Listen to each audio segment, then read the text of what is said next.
জ্যোতিষশাস্ত্র মতে 12টি মহারাশির মধ্যে মেষ রাশি হচ্ছে প্রথম রাশি। এই রাশির জাতক জাতিকারা কিরকম স্বভাবের হয়ে থাকে? এদের মধ্যে হঠকারিতা স্বভাবটা সব থেকে বেশি পরিলক্ষিত করা যায়। এছাড়াও এরা জেদি স্বভাবের হয়ে থাকে। এদের মধ্যে একগুঁয়েমিতা লক্ষ্য করা যায়। মেষ রাশির জাতক জাতিকারা অন্যান্য রাশির ব্যক্তিদের তুলনায় সব থেকে বেশি কর্মে একাগ্রতা দেখায়। মেষ রাশির মধ্যে আত্ম অভিমান থাকে। এদের মধ্যে অন্যের নিচে কাজ করার প্রবণতা দেখা যায় না। এরা সর্বদা স্বাধীন চেতা হয়ে থাকে। মেষ রাশি জাতক জাতিকাদের বেশ কিছু সময় লোকনিন্দায় ভুগতে হয় অথবা মিথ্যে অপবাদও এরা পেয়ে যায়।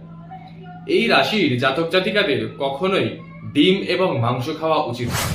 এদের উচিত সর্বদা শরীর চর্চার মধ্যে থাকা। অন্তত প্রতিদিন একবার হলেও এদের শরীর চর্চা করা উচিত।